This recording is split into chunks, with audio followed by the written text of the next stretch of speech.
네, 하나님의 말씀 누가복음 20장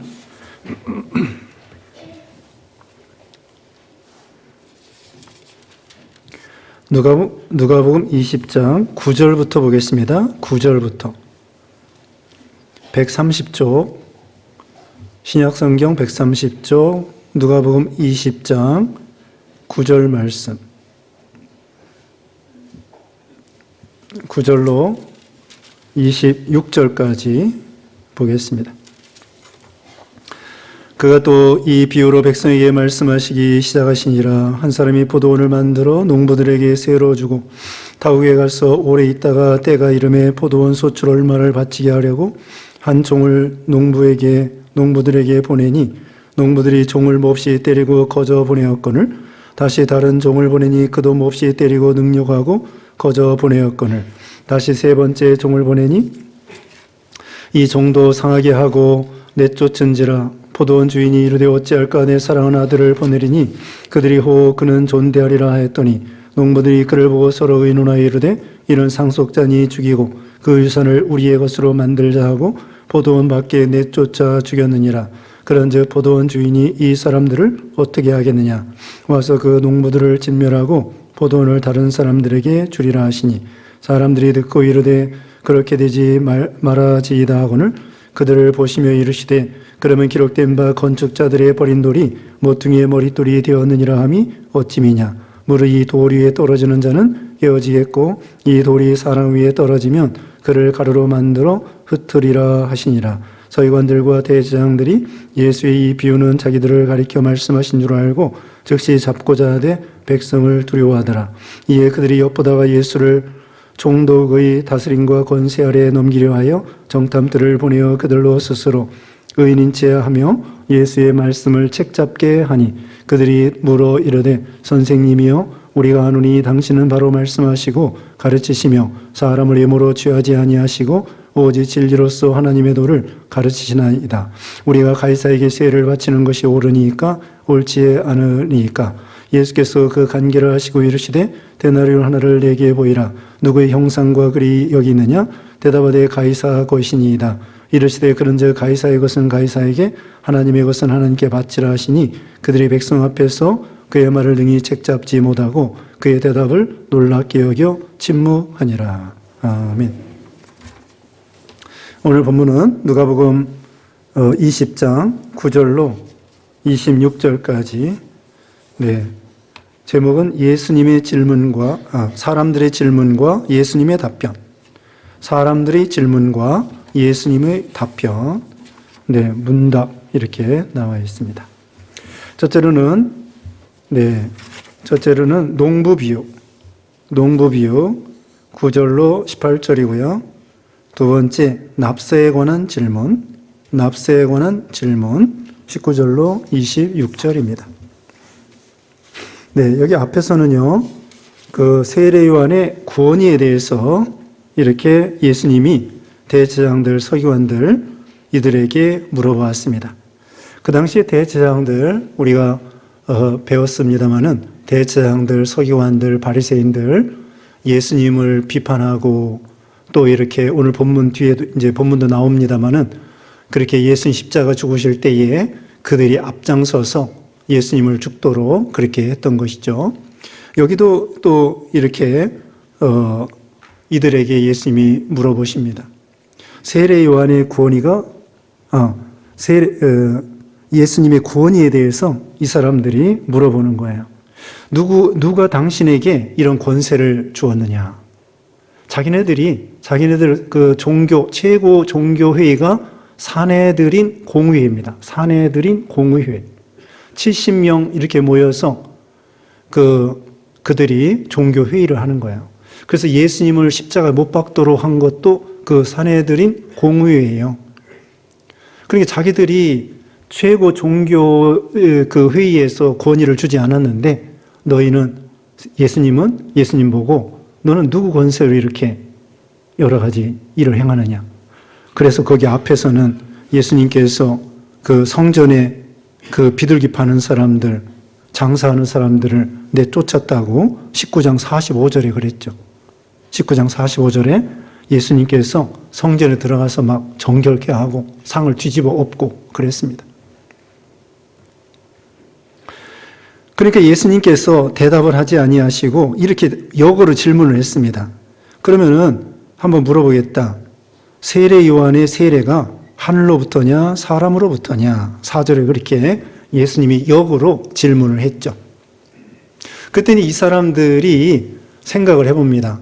왜 하늘로서라 세례 요한의 그 권세가 또 세례가 하늘로부터 왔다 그러면 생각할 때 왜 그러면 안 믿었느냐?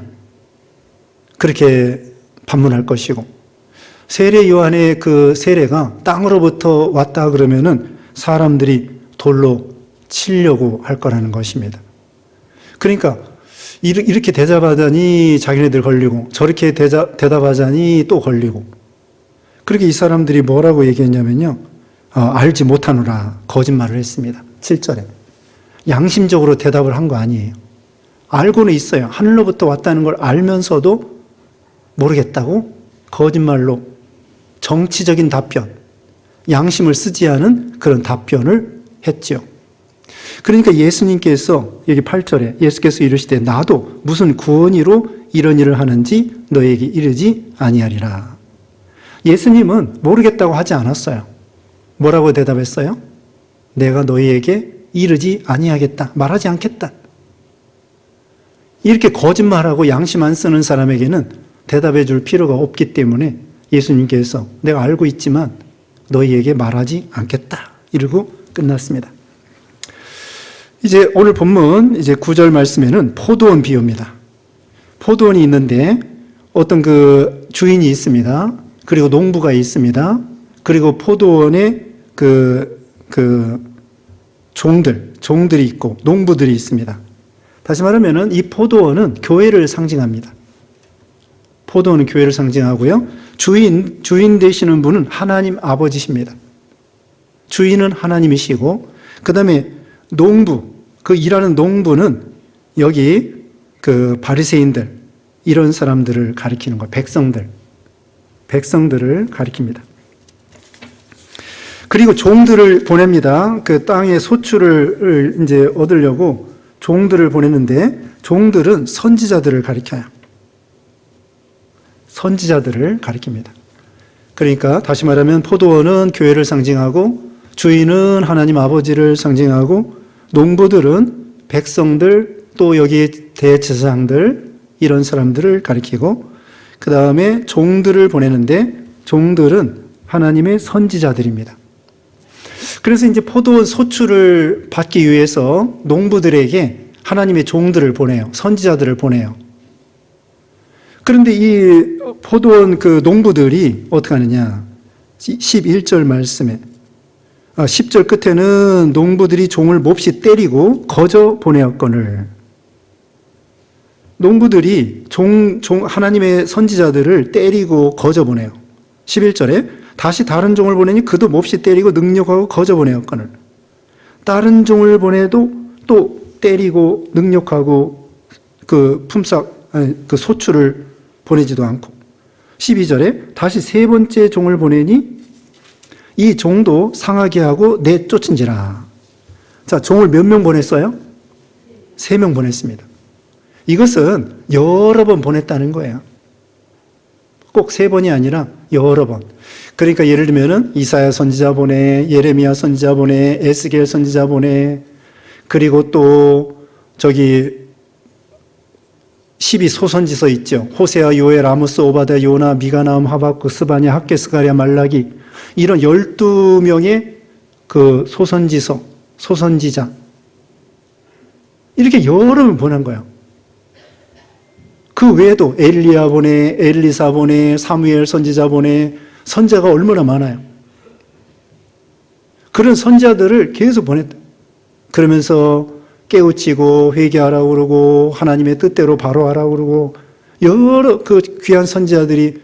그래서 어떤 선지자들은 감옥에 갇히기도 하고 매맞기도 하고, 예레미야도 구덩이에 여러 번 갇히고, 그리고 전설에 의하면은 이사야 선지자는 톱으로 이렇게 몸을 켜가지고 순교당했다는 전설도 있고요. 엘리야도 그 당시에 얼마나 사람들이 엘리야를 죽이려고 하고 찾았지 않습니까? 아방 시대에. 엘리사도 마찬가지고. 그와 같이 하나님의 이 종들 선지자들이 고생을 많이 했습니다. 순교도 많이 당했습니다. 그 백성들이 하나님의 이 선자를 보냈는데도 듣지 않았다는 거예요. 이제 13절 읽어보세요. 13절. 포도원 주인이 이르되 어찌할까 내 사랑하는 아들을 보내리니 그들이 혹 그를 존대하리라 하였더니 농부들이 그를 보고 서로 의논하여 이르되 이는 상속자니 죽이고 그 유산을 우리의 것으로 만들자 하고 포도원 밖에 내쫓아 죽였느니라. 그런즉 포도원 주인이 이 사람들을 어떻게 하겠느냐. 예, 그 다음에 마지막으로는 사랑하는 아들을 보냈습니다. 사랑하는 아들을 보냈는데 그 아들은 좀 환영할 줄 알았어요. 종들은 하나님의 종들 그 선자를 보냈는데 그렇게 때리고 욕하고 그랬는데 사랑하는 아들을 보내면 그래도 환영하지 않겠나, 소출을 보내주지 않겠나. 그랬더니 오히려 뭐라고 했냐면요, 이건 상속자다. 이 아들을 죽여야 그 유산을 우리가 다 받겠구나. 그래서 포도원 밖에 내쫓고 죽였다고 했습니다. 여기서 이 사랑하는 아들은 예수님을 가리켜요. 농부 대신, 그 주인 되시는 우리 하나님 아버지께서 선자들을 보내다가 안 되겠으니까 하나님의 아들, 사랑하는 아들 예수님을 보냈어요. 그랬더니 예수님을 또 못 쓰겠다고 버린 거예요. 심지어는 포도원 밖으로 내쫓아 죽였다는 것입니다. 여기 이제 이 말씀을 하시고 얼마 있다가 예수님이 이제 십자가에 죽으시게 되는 거예요. 이 말씀대로 대제사장들, 산헤드린 공회 회원들, 바리새인들, 이런 사람, 서기관들, 이런 사람들이 이와 같이 예수님을 십자가에 못 박아 버리게 된 것입니다. 왜 제사장들이 예수님을 십자가에 못 박았죠? 시기해서. 우리가 고난주간에 설교 드렸습니다. 뭐냐면은 예수님의 인기가 막 올라가고 사람들이 따라가니까 자기네들 위치가 위태하다고 생각한 거예요. 사실 예수님은 이 지상에 제사장되러 오신 거 아니에요. 또 그들을 내쫓으려고 온 것이 아니에요. 예수님은 하나님의 나라, 이 복음, 유대인의 왕으로서, 영적 왕으로서 이런 나라를 세우러 왔는데 그 사람들은 자기네의 인기가 떨어지고 위치가 위태하다고 생각해서 예수님을 시기하여 십자가에 못 박도록 한 것이거든요. 그래서 결국은 예수님을 죽였다는 것입니다. 16절에 와서 그러면 어떻게 하겠는가? 주인이 와서 그 농부들을 진멸하고 포도원을 다른 사람들에게 주리라 하시니 사람들이 듣고 이르되 그렇게 되지 말아지이다 하거늘. 이제 농부들을 주인이 오셔가지고는 심판하겠다는 거예요.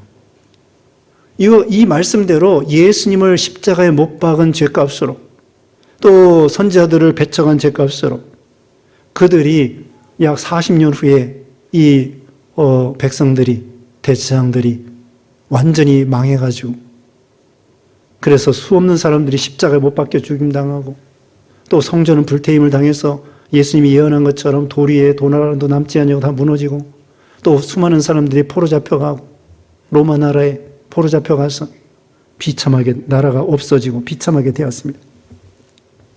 17절 읽어주세요. 그들을 보시며 이르시되 그러면 기록된 바 건축자들의 버린 돌이 모퉁이의 머릿돌이 되었느니라 함이 어찌미냐.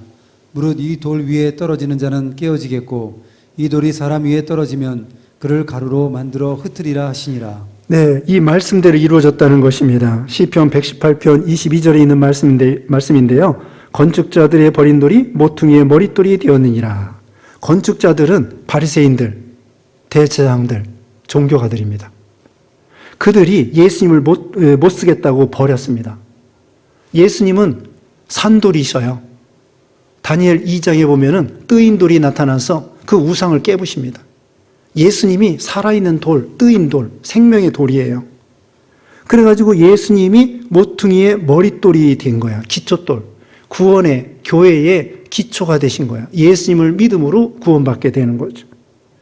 그러니까 바리새인들, 제사장들은 예수님을 못 쓰겠다고 버렸는데 우리 하나님께서는 예수님을 구원의 기초돌로 삼으신 거예요. 예수님을 통하여 성전이 이루어지고 예수님을 통하여 구원을 받게 되죠. 그래서 18절에 무릇 이 돌 위에 떨어지는 자는 깨어지겠고 이 돌이 사람 위에 떨어지면 그를 가루로 만들어 흩으리라. 이 돌을 대항해서 예수님을 대항해서 예수님을 죽이고 핍박하고 이런 사람들은 결국은 심판받아 깨어지고 가루가 되고 만다는 거죠. 지금 다니엘 2장에 말씀한 것처럼 그 뜨인 돌이 나타나서 천하에 가득하고 우상을 완전히 가루로 만든 것입니다. 이렇게 예수님은 하나님의 아들로서 핍박받을 것을 여기 비유로 예언하고 있습니다. 19절 읽어주세요. 서기관들과 대제사장들이 예수의 이 비유는 자기들을 가리켜 말씀하신 줄을 알고 즉시 잡고자 하되 백성을 두려워하더라. 네, 어떻습니까? 이 서기관과 대제사장들도 이 비유를 알아보는 거예요. 이거 우리를 향하여 지적하는 것이구나. 그때 회개했어야 되는데 그걸 회개하지 아니하고 오히려 예수님을 죽이려고 하는 거죠. 그 다음에는 또 사람들을 보내서 예수님을 책잡으려고 합니다. 20절에 꼬투리 잡아서 예수님을 넘어뜨리려고 하는 거죠. 그래서 오늘 이제 가이사에게 세를 바치는 거 여기에 대해서 물어보고요. 그 다음에 27절부터는 사두개인들이 예수님의 그 부활에 대해서 우리 사람의 부활에 대해서 이렇게 질문을 하게 되었습니다. 자, 세에 대해서 22절 읽어주세요. 우리가 가이사에게 세를 바치는 것이 옳으니까 옳지 않으니까 하니 예수께서 그 간계를 아시고 이르시되 데나리온 하나를 내게 보이라. 누구의 형상과 글이 여기 있느냐. 대답하되 가이사의 것이니이다. 이르시되 그런즉 가이사의 것은 가이사에게 하나님의 것은 하나님께 바치라 하시니 그들이 백성 앞에서 그의 말을 능히 책잡지 못하고 그의 대답을 놀랍게 여겨 침묵하니라. 네. 어떤 사람들이 예수님을 또 책잡으려고 꼬투리 잡으려고 물어봅니다. 예수님, 가이사에게 세를 바쳐야 되겠습니까? 말아야 되겠습니까? 가이사는 로마 황제예요. 로마 황제, 그 당시에 로마 나라의 속국으로서 이스라엘 나라가 세를 바칩니다.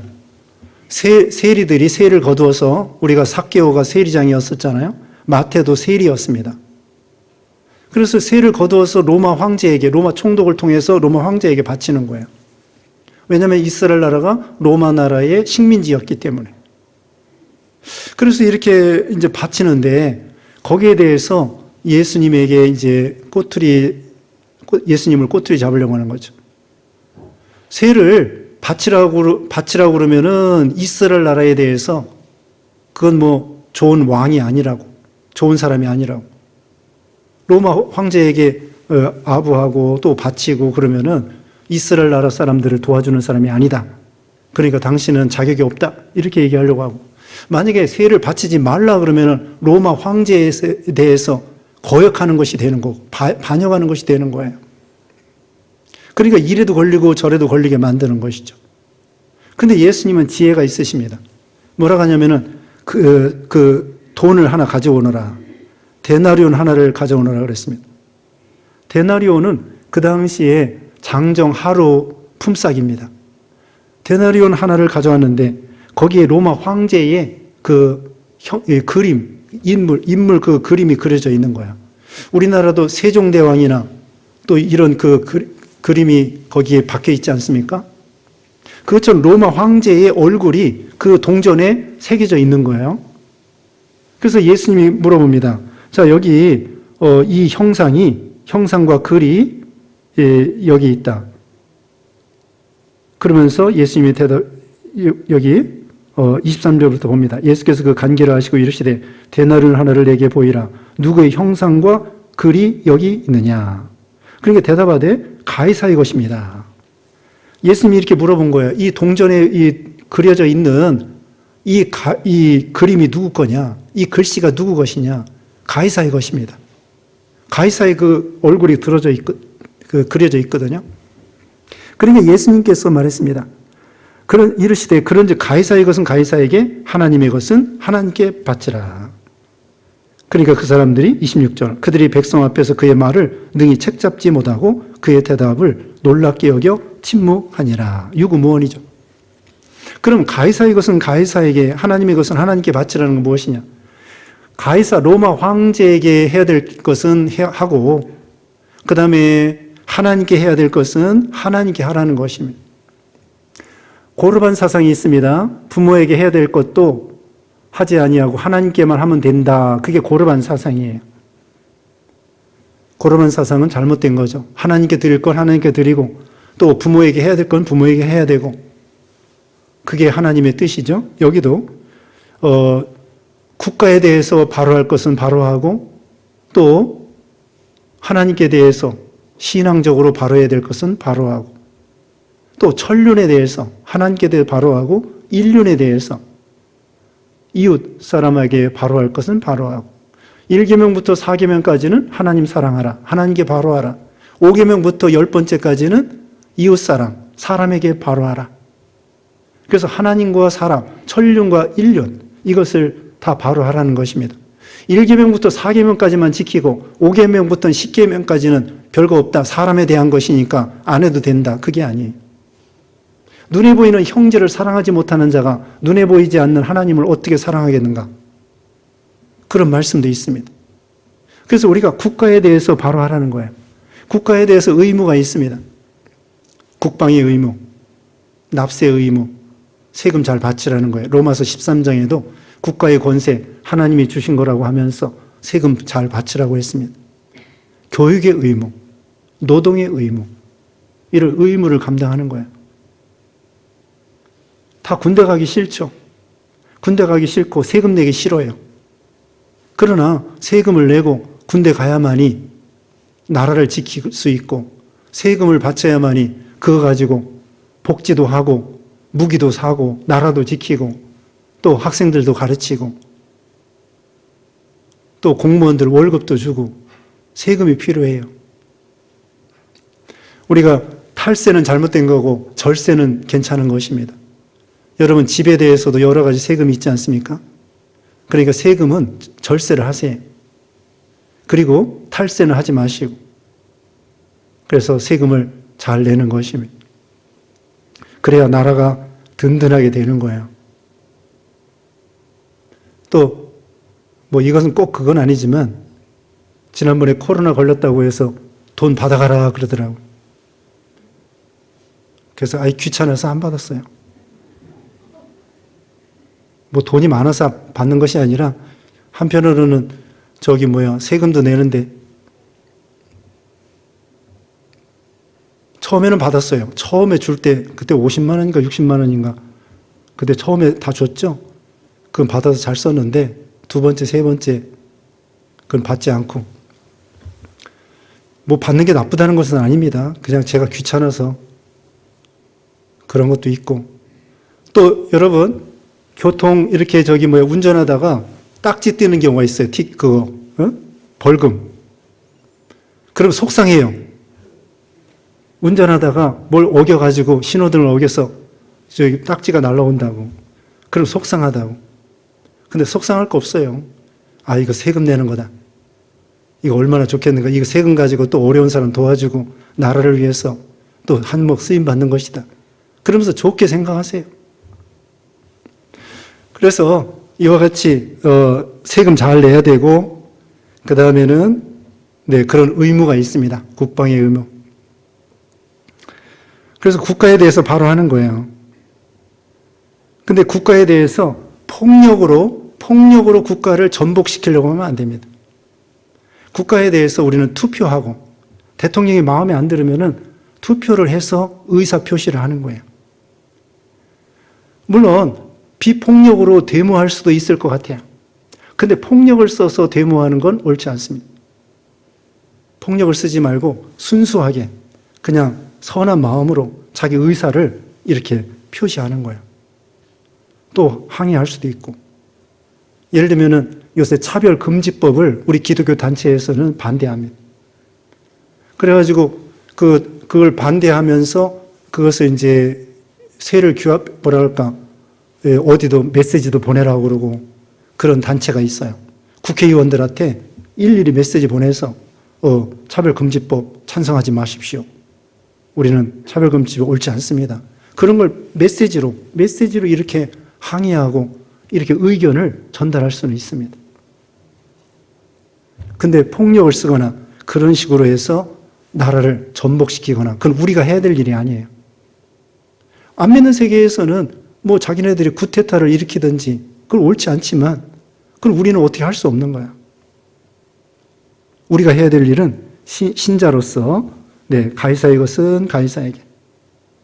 그래서 칼빈은 무정부보다는 독재가 낫다고 했습니다. 독재가 잘했다는 것이 아니에요. 그렇지만 독재가 없고 민주주의가 좋지요. 좋은데 독재가 안 좋죠. 그렇지만 정부가 없으면은 피해 보는 것은 이 참 힘이 약한 사람들이 피해를 보는 거예요.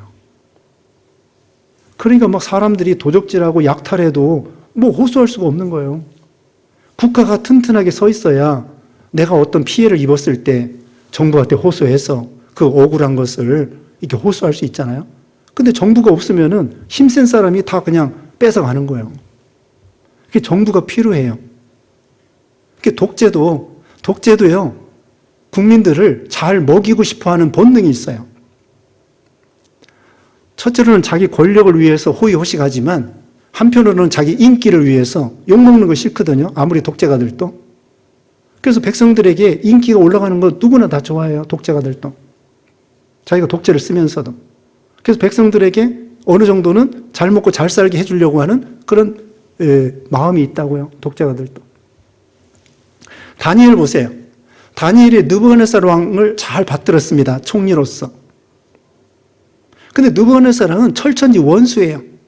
자기 나라를 망하게 한 사람이고 성전을 불태운 사람이고 많은 사람을 자기도 다니엘과 세 친구도 포로 잡아왔어요. 어떻게 해야 되겠습니까? 암살해버릴까요? 칼을 숨겨놨다가 느부갓네살 왕, 너 원수지? 칼로 암살을 할까요? 그렇게 하지 않았습니다. 다니엘은 느부갓네살 왕을 어떻게든지 도와서 나라를 잘 세워나가려고 그렇게 한 거예요.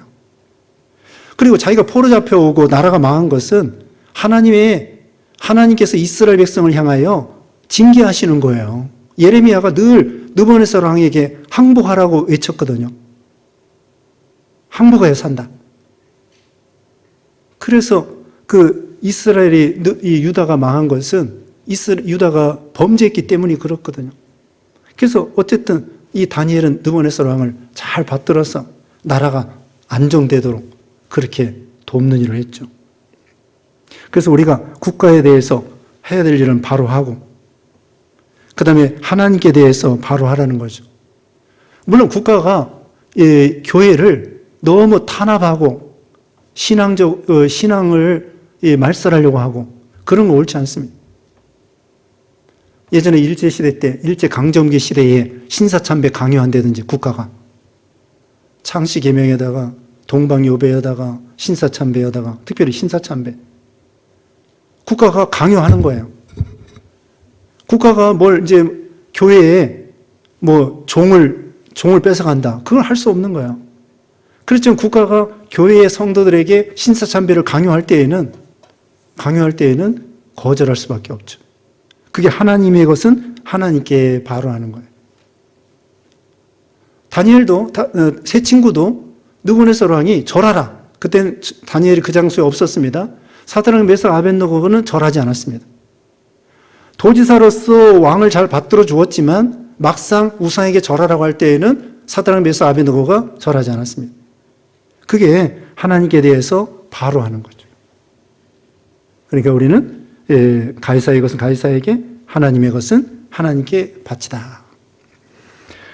네, 기도하겠습니다.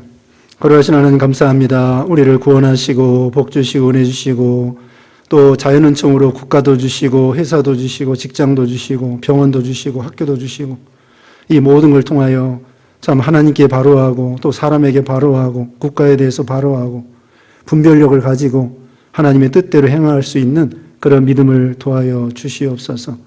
이렇게 바리새인들 제사장들이 참 종교를 이용해서 오히려 예수님을 핍박하고 죽이고 또 이렇게 하다가 결국은 하나님 앞에 심판을 받았는데 우리는 언제나 겸손하게 하나님을 기쁘게 해드리고 참 도와주고 생명을 살리고 이런 믿음들이 다 되게 해 주시옵소서.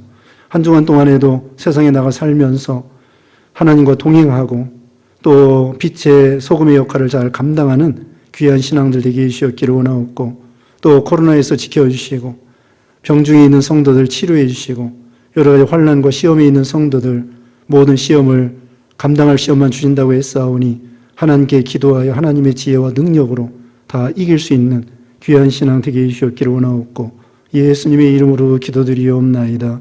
아멘.